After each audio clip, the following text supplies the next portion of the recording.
presença uma vez mais.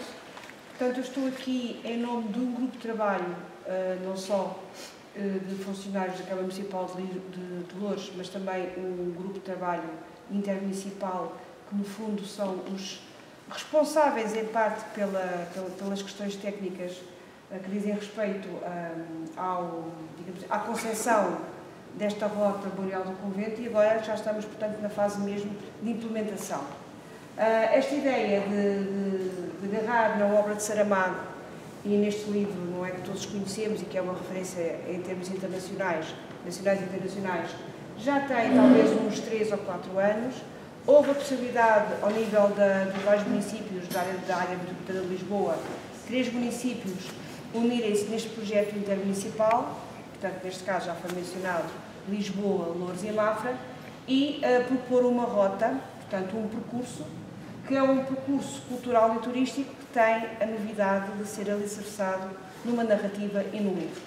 Partindo do livro e partindo, portanto, da narrativa de Saramago, que, em alguns casos, descreve mesmo os locais que se foram incorporados no percurso que nós agora propomos para visita, selecionámos os locais, selecionámos aqueles que tinham aspectos patrimoniais, e estou a falar de património construído, mas outros pontos de interesse na perspectiva de uma pessoa que quer conhecer um local e que se desloca a esse sítio para o conhecer melhor.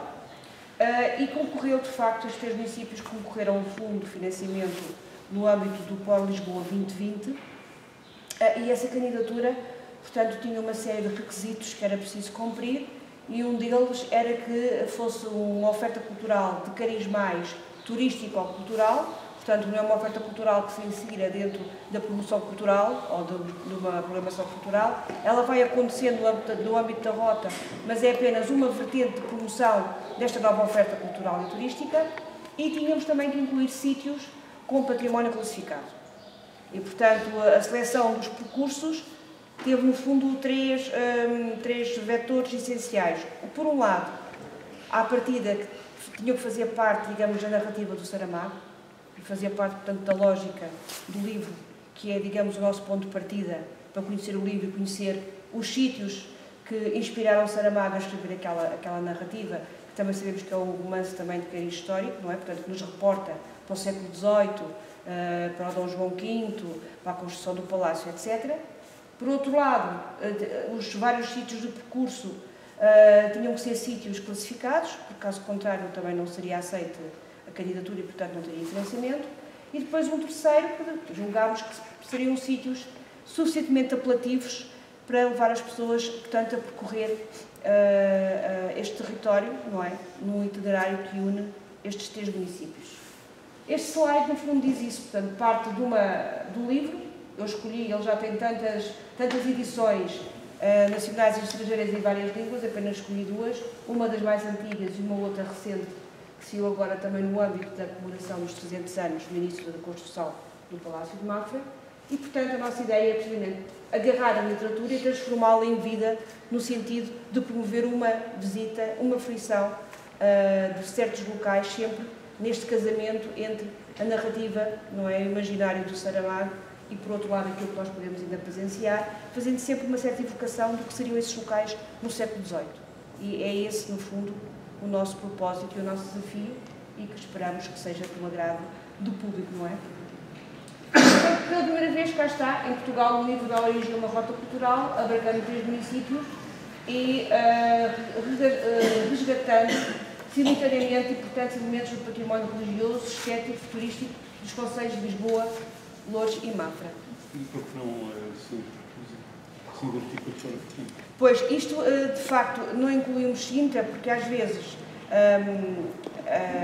no âmbito do pacto que uniu, portanto, no âmbito da Grande Lisboa, os vários municípios fizeram um trabalho, quando saíram, portanto, as diretivas das novas linhas de financiamento, para que não houvesse, digamos, projetos avulsos ou projetos apenas municipais. Eles concertaram e trabalharam em conjunto para definirem quais eram, digamos, as linhas prioritárias para todos os municípios. Surgiu a ideia de fazer este trabalho e foram estes 3 municípios que agarraram a ideia, não é? Portanto, foi nesse sentido. Por outro lado, de facto, podemos estender o percurso de Mafra a ligar a Sintra.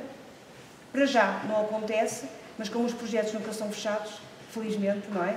E se não morrem, portanto, os projetos têm sempre que continuar a ser enriquecidos, nada nos impede de, depois de estar montado esta estrutura, que ela possa ser alargada e a oferta possa ser enriquecida para outros locais. Sintra não está relacionado com o romance. Isto tinha estado relacionado com a obra O Memorial do Convento. Pois que eu agora não sei. Eu conheço a obra atentamente. Sim. Tenho ideia, já escrevi sobre o romance. Não estou a ver, tem que ter uma plausibilidade, não é? Uma verosimilhança. Se este romance não está relacionado com o conceito de Sintra, eu não poderia.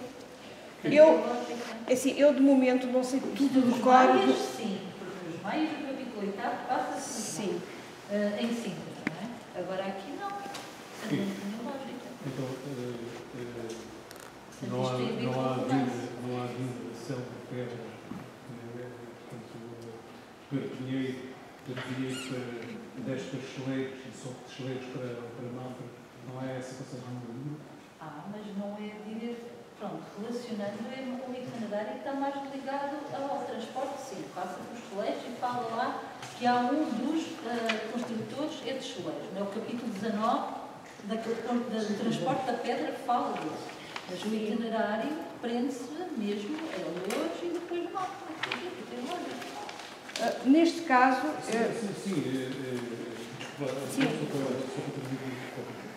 Eu penso que até Loures é talvez a parte menos figura na narrativa. De facto Mafra e Lisboa. E Mafra constituem, digamos, os passos privilegiados de toda a construção. São os dois. Na minha opinião, esses dois. Loures só, digamos... Se nós pudéssemos ouvir primeiro. Ok. Neste caso, a opção prendeu-se, por um lado, por questões, digamos assim, evidentemente políticas, não é? Porque, no fundo, é um projeto, todas as decisões são tomadas no foro político, evidentemente, e foram estes 3 municípios que acharam que se deviam associar para propor esta nova oferta cultural e turística. Eu hesitei quando colocou essa questão, porque agora não sabia exatamente se realmente se as pedreiras de Perpinheiro se faziam parte do território de Mafra ou já estavam no território de Sintra. Eu penso que elas, de facto, estão no território de Sintra. A nossa ideia, ao, digamos assim, juntar, porque esta rota não é simplesmente seguir, digamos assim, de forma quase colada ao texto de Saramago. O texto de Saramago é o nosso ponto de partida, que depois se junta a uma série de sítios que nós escolhemos para delimitar um percurso, certo? E nesses percursos há sítios que estão mais relacionados com a narrativa e outros que estão menos relacionados com a narrativa.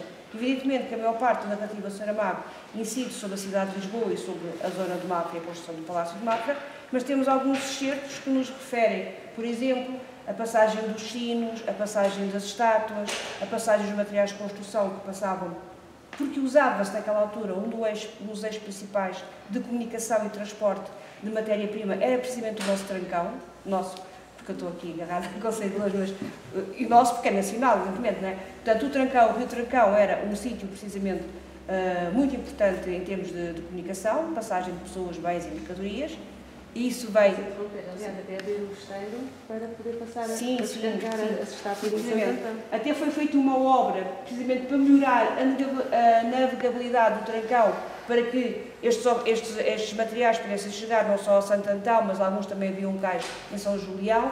Há referências à bênção dos sinos, que aconteceu precisamente na praça ou na zona de Santo Antão de Fujal. Sabemos que as estátuas também passaram, e há passagens até muito curiosas que relatam, digamos, o espanto das pessoas de Fanhões quando viram passar aquelas estátuas atravessando a povoação, não é?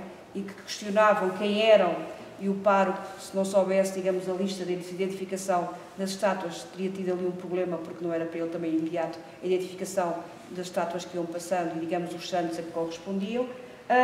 E o projeto o que faz é, portanto, pegando na narrativa, selecionando alguns pontos, também teve 2 eixos principais, eu esqueci-me de referir logo no início, que são os eixos principais, digamos, de comunicação entre Lisboa e Mafra. E não só Mafra, mas também nas pedreiras que foram utilizadas para transportar matéria-prima para Mafra.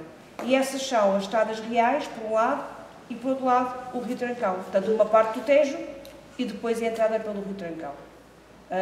E também, digamos, este fator foi um fator também que foi considerado.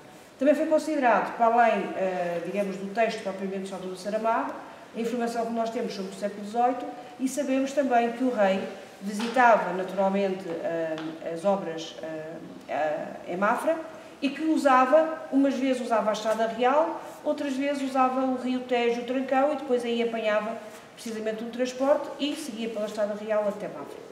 E temos notícia que ele não só pernoitava no Palácio dos Arcebispos em Santana do Tujal, como às vezes pernoitou no Palácio também de Pintelos, e até na nossa crónica, não é, dos frades franciscanos arrábios, onde está agora instalado o Museu Municipal de Loures, também há uma referência em que os frades na altura pediram, digamos, ao rei o favor de ele financiar um caminho de ligação do convento à Estrada Real, que corresponde mais ou menos à nossa atual Estrada Nacional, não é?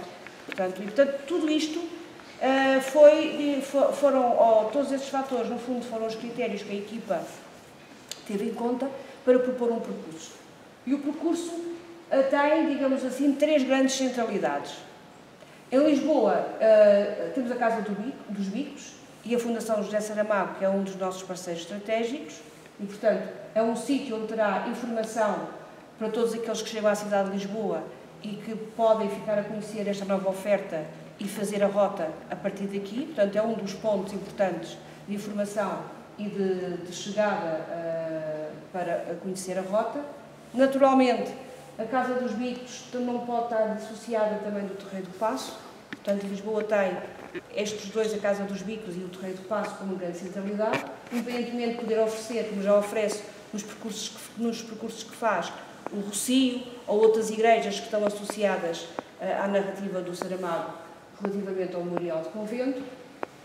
Em Loures, a nossa centralidade é Santo Antão de Tujal, portanto, a Praça Monumental de Santo Antão de Tujal, porque temos muitas referências que ligam este local não só à narrativa de Saramago, mas à construção do Palácio de Mafra e, digamos, o promotor da obra, que foi o rei Dom João V.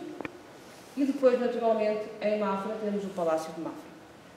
Independentemente destas 3 centralidades, o percurso tem uma oferta, tem vários pontos que levam as pessoas a percorrer o território. O que é que este projeto também visa?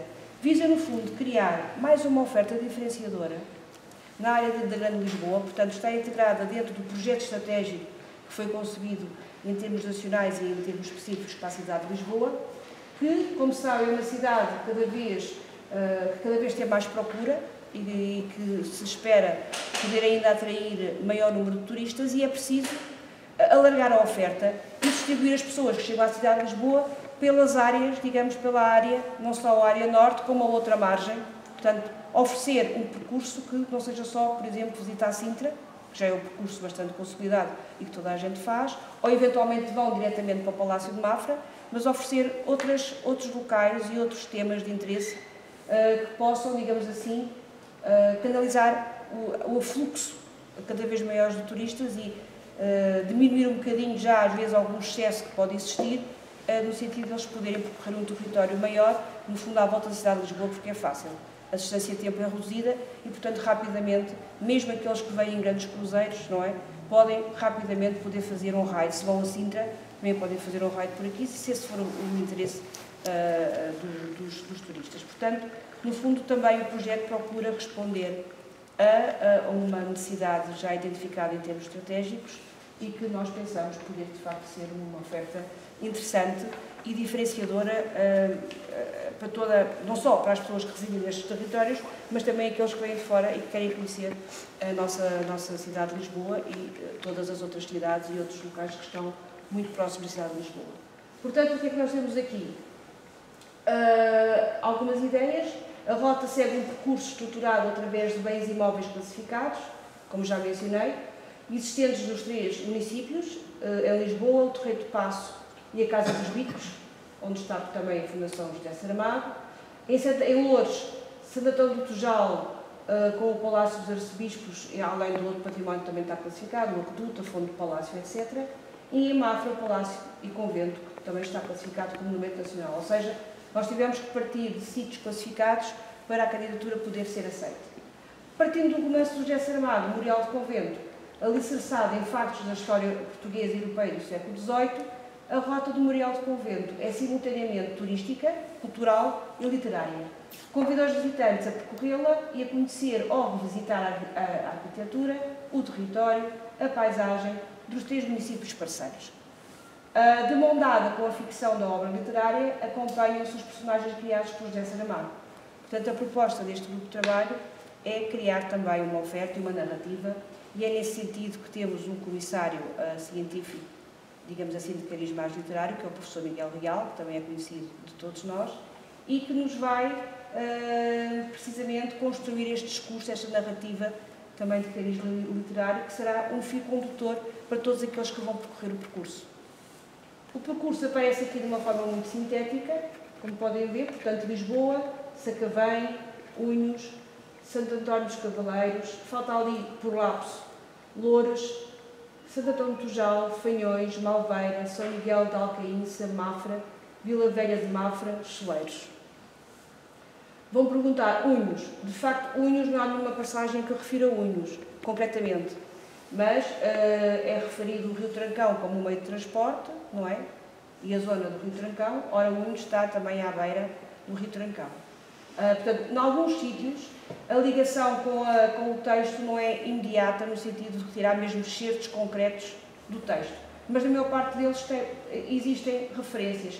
Santo António dos Cavaleiros, que no fundo é o Museu Municipal de Louros, onde pretendemos instalar um pequeno núcleo com informação de acolhimento ao visitante, o que se pretende é desenvolver, por exemplo, a importância da ordem franciscana na construção do próprio Palácio de Mafra e depois fazer a ponte com a crónica dos próprios franciscanos que nos relatam, digamos assim, essa ligação entre os franciscanos e o rei Dom João V na necessidade de construir o caminho, etc. Portanto, aí será um tema a abordar. Eu vou incidir mais a apresentação aqui deste projeto sobre locais do Concelho de Louros, porque no fundo estamos em Sacavém e pensamos que se calhar as pessoas que vêm aqui são pessoas possivelmente que residem aqui no nosso município e porque também não estão cá os meus colegas dos outros 2 municípios, não é?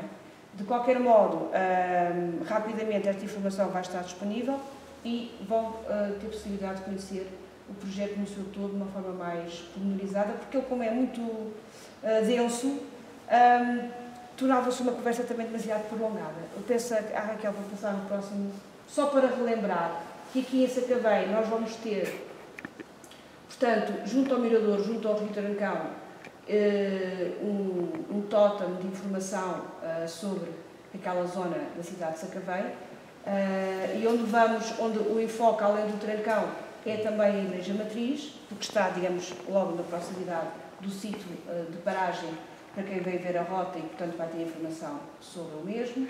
Em Unhos será a Igreja Matriz e um sítio que funcionará um bocadinho como Observatório da Várzea, está num ponto alto, permite-nos ter uma visão da Várzea de Louros. No Museu Municipal de Quinta do Conventinho, a Biblioteca José Saramago vai ter um ponto importante de informação sobre todo este projeto da Rota do Memorial. Naturalmente, a Praça Monumental de Santo António do Tujal, porque é, digamos, o sítio único e aquele que concentra um conjunto de monumentos do século XVIII, e Fanhões, o Largo e a Igreja Matriz. Portanto, aqui apenas dei destaque aos locais que o trouxe, digamos assim, de Louros, um percurso maior, que é a Rota Memorial de Convento. Aqui é só Não, podes passar já. Ora, como é que a rota vai ser construída? Evidentemente, teve todo o trabalho prévio de planificação, de recolha de informação histórica, documental, etc., que permitiu, portanto, criar um percurso e pensar nos conteúdos que queremos colocar nesse percurso. Ela vai ser, em termos físicos, todos os sítios que foram selecionados vão ter informação, portanto, vão ter um tótem semelhante a este, pode ser na vertical, em alguns casos temos, portanto, na horizontal, mas o que predomina é, portanto, os tótems da vertical, e vai ser, portanto, nestes tótems que nós vamos colocar, digamos, a informação mais sintética sobre cada local, mas cada um vai ter também um QR Code que permite ao visitante, se quiser saber mais alguma coisa, ligar imediatamente ao site e a partir do site pode fazer então também uma pesquisa de acordo com os seus interesses. Portanto, todos os locais vão ter uma estrutura de informação fixa. Paralelamente, além destes tótems com informação nos locais, vai ser criada, e já está, portanto, em curso essa aquisição de serviço, um site que vai ter toda a informação que está nos tótems e muito mais informação para as pessoas poderem também navegar e poderem escolher, de acordo com os seus interesses, os conteúdos, não é? Fazerem também essa pesquisa e esse acesso através do site. O site também terá, como todos os sites, uma agenda, porque a rota também vai viver de uma programação anual comum, ou seja, os 3 municípios parceiros assumem a responsabilidade de desenvolver ao longo do ano uma programação que, de certo modo, vai dinamizar esta oferta cultural turística. E essa programação já está em curso. A Câmara Municipal de Mafra já fez alguma da programação e inseriu precisamente nas comemorações dos 300 anos da construção do Palácio de Mafra. A Loures já fez o ano passado o ciclo de música barroca e que vai precisamente também retomar este ano. Portanto, em maio vamos ter, no início do mês de maio, novamente um ciclo de música barroca. Vamos ter no final de maio uma festa na Praça Santo Antônio de Tujal e recordo, para quem estiver interessado, que já na próxima sexta-feira, às 21h30, neste museu vai haver, portanto, uma oferta teatral, Quem Quer Ser Saramago, aberta ao público em geral. Portanto, também já se insere uma programação, neste caso, cariz mais, portanto, vocacionada para o teatro, que esteve um conjunto de espetáculos direcionados para a comunidade escolar e que o último é aberto a todo o público. Portanto, vamos ter ao longo do ano, temos caminhadas, portanto, há uma série de oferta anual para que as pessoas podem fazer a rota de uma forma individual e autónoma, mas também podem ir conhecendo a rota através de oferta muito específica e, digamos, com temas muito variados, que, no nosso entender, enriquecem também o próprio projeto. Um exemplo. Escolhi os 2 mais próximos do local onde estamos, portanto, aqui é um exemplo da sinalética que está pensada para Sacavém. Portanto, Sacavém, penso que aqui corre o rio, não é? Aqui temos o rio, temos aquela zona aqui que já está, portanto, que é uma zona de fruição pública, que tem aqui uns anfiteatros e, portanto, tem uns sítios próprios para as pessoas poderem parar e poder estar junto ao rio Trancão. Aqui é aquela estrada que todos nós conhecemos, e a proposta é colocar precisamente nestes locais 2 pontos de informação. Portanto, um vertical, um tótem e uma mesa, digamos, na horizontal. E isto, os conteúdos que vão estar aqui em Sacavém. Podes passar? Vamos associar aqui não só a questão do rio, a questão da navegabilidade do Trancão, especialmente dando enfoque ao século XVIII, quais eram as embarcações que naquela altura o Trancão recebia, quais eram o fluxo de pessoas, de matérias-primas, etc., que acontecia aqui em Sacavém, a importância de Sacavém como um porto fundamental no século XVIII e associar outros pontos de interesse. Portanto, uma vez que as pessoas param em Sacavém, precisamente para ter alguma informação sobre a rota, vamos indicar outros locais que as pessoas podem visitar. Aqui estão alguns exemplos. A Igreja Matriz, o santuário lá em cima da zona antiga de Sacavém, a Biblioteca Aria dos Santos, o nosso Museu Municipal, o Forte Sacavém. Portanto, a ideia é, já que temos um ponto de paragem com informação sobre aquele local, como é aquele local no século XVIII, como é que aquilo se relaciona com a narrativa do Saramago, vamos também propor um conjunto de pontos interessantes para que as pessoas possam conhecer, já que pararam o carro e que estão, portanto, num ponto, possam fazer um pequeno circuito pedonal e possam conhecer outros aspectos que cada local pode oferecer em termos históricos e patrimoniais e culturais. Portanto, no sentido de promover, digamos, uma paragem e, ao mesmo tempo, uma circulação, não é, à volta dos pontos concretos da Rota do Memorial. Aqui vamos dar, essencialmente, destaque, precisamente, às embarcações, e as embarcações não só para transporte de matéria-prima, não é, até de produtos agrícolas e do sal, que também era produzido na altura, mas também de pessoas, transporte de pessoas, e também as questões da pesca. Só para recordar, que nos parece até às vezes, na informação que já recolhemos, na altura havia, precisamente, Penso que depois do terremoto, com os problemas de assoreamento, as carreiras entre aspas, via barco, já não se faziam com tanta regularidade. Mas temos informação documental que no século XVIII havia pelo menos 2 carreiras de barcos só para transporte de pessoas que vinham de Lisboa para Santo Antão de Tujal. Não é? Portanto, havia de facto transporte de pessoas que não usavam estradas reais, que eram mais demoradas, os caminhos eram maus, e que usavam precisamente a via fluvial. E havia, digamos, carreiras, não é? As pessoas sabiam, 2 vezes por dia, podiam sair de Santo Antão, vir para Lisboa e vice-versa. Portanto, para dar ideia do que seria, Sacavém naquela altura, seria um sítio muito mais movimentado em termos, digamos, de fluxo fluvial do que agora, quando nós paramos e ficamos a observar, não é? Aquela zona aqui da cidade de Sacavém. Outro aspecto importante é também a questão da pesca. Mas isso é um aspecto que nós vamos trabalhar essencialmente em Unhos, porque em Unhos havia uma grande comunidade de pescadores, que inclusive estavam reunidos em confraria, e foram eles que custearam as obras de restauro da Igreja Matriz após o terremoto de 1755. Portanto, de facto, havia em Unhos e em Frielas, mas aparentemente os de Unhos estavam melhor organizados, porque até tinham uma confraria de pescadores da zona de Sacavém, portanto, e na zona do Tejo, não é? Portanto, a comunidade importante de pescadores. Podes passar a próxima? Portanto, cá está a questão de Unhos. Portanto, Unhos, vamos pôr também um tótem na vertical. Portanto, aqui neste mapa está, portanto, a Igreja Matriz de Unhos. Vamos pôr um tótem na vertical e depois aproveitar, digamos, aqui atrás da Capela Mor, que tem uma maior visibilidade para a várzea, colocar uma mesa horizontal que nos vai falar, que nos vai tentar interpretar o que seria a várzea no século XVIII. Portanto, haverá informação textual, haverá mapas antigos, que nos vão dar informação de como é que a várzea, não é, era habitada e como é que era trabalhada neste período em que decorre a narrativa do Memorial de Convento. Portanto, sabemos que havia a exploração de sal, a questão dos pescadores e, portanto, o tipo de colheitas, não é, que existiam naquela altura, tudo isso será para essa mesma interpretação. Aqui estão alguns dos aspectos que podemos também associar a uma paragem em Unhos, que depois vai chamar a atenção para outros pontos de interesse. Algumas quintas são importantes, temos o Poço Manuelino, também existente em Unhos, o próprio interior da capela com importantes retábulos pintados e além das imagens também é outro aspecto significativo. É para vos dar a ideia do que é que comporta a oferta cultural. A par disto, vão acontecer coisas. Por exemplo, em Unhos já aconteceu em 18 um concerto inserido no ciclo de música barroca.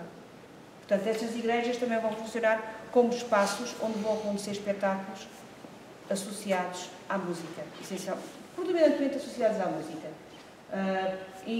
Esta vai ser, no fundo, ou este é o conceito que depois se vai replicar para os vários pontos todos da rota que já foram atrás apresentados. A falar da questão da pesca e de quais eram, digamos, as técnicas de pesca na altura, não é? A muleta e a tarantela, parece que assim se chama. Taranha. Tarantela é uma música italiana, estamos já aqui a meter aqui o pé na argola. Não é? E depois também as posturas que havia para a proteção, precisamente, da pesca, etc. E aqui algumas imagens da nossa centralidade, que é Santo Antão do Tujal, onde, de facto, aí temos uma oferta muito grande, não só em termos de património edificado, construído, como é possível também fazer um percurso a pé para conhecer os vários aspectos que estão integrados em todo aquele conjunto patrimonial único, não é? No fundo é uma praça pensada pelo arquiteto italiano e pensada ou encomendada pelo primeiro patriarca, Dom Tomás de Almeida, o arquiteto italiano, e que tinha precisamente a função de monumentalizar um palácio já existente, mas criando, portanto, num espaço completamente rural, criar um espaço arquitetónico de cariz quase urbano, que é a praça. E daí a fundo do palácio, e uma parte do projeto foi concluída, mas de facto temos ali um conjunto muito interessante. E depois temos o próprio palácio, não só no seu interior, como também depois o exterior do palácio, porque, como sabem todos, não é? No século XVIII, os palácios eram tão importantes, as casas, como depois o jardim barroco. E é aqui que também estão pensadas uma série de ações e de eventos culturais a acontecerem em associação a este espaço arquitetónico também notável. Neste momento, não sei se querem alguns valores, porque os valores, eu trago aqui uma cábula, mas o investimento dos 3 municípios não é idêntico, ou seja, o esforço de investimento não é idêntico, uma vez que Lisboa praticamente já tem tudo, entre aspas, não é? Tem a Praça do Comércio, tem. Portanto, eles de facto não têm que fazer um esforço maior, como o caso de Loures, ou até mesmo o caso de Mafra, que também tem o Palácio de Mafra. Mas como eles querem agregar, além de Mafra, outros locais, também tiveram que fazer um investimento muito maior por comparação a Lisboa. Lisboa vai investir cerca de 141.300 euros neste projeto, Loures ronda os 180.000 e Mafra os 172.000. Portanto, como podem ver, não é? Loures e Mafra praticamente é o mesmo esforço financeiro, Lisboa de facto é um parceiro que vai investir menos, porque precisamente parte das coisas ele já tem, a sinalética também já tem, portanto não tem necessidade de fazer um esforço financeiro idêntico aos outros 2 parceiros. A rota está subdividida em 2 grandes ações, portanto nós temos um conjunto que são ações comuns a todos os 3 parceiros, nomeadamente a recolha documental, histórica, a questão da sinalética, a questão da imagem e dos materiais genéricos que têm que ser produzidos, como os folhetos genéricos, isso tem que ser comum, como um Congresso Internacional de Literatura que vai acontecer em novembro deste ano e, naturalmente, o site. Portanto, todas estas ações que eu acabei de mencionar são ações comuns aos 3 parceiros, não é? E, portanto, os 3 participam, quer em termos técnicos e de esforço, mas também em termos financeiros, de uma forma igualitária. Para os restantes, cada parceiro depois desenvolveu um conjunto de ações específicas. No caso de Loures, nós temos a criação de 2 pontos de acolhimento ou de informação ao centro de interpretação que já mencionei.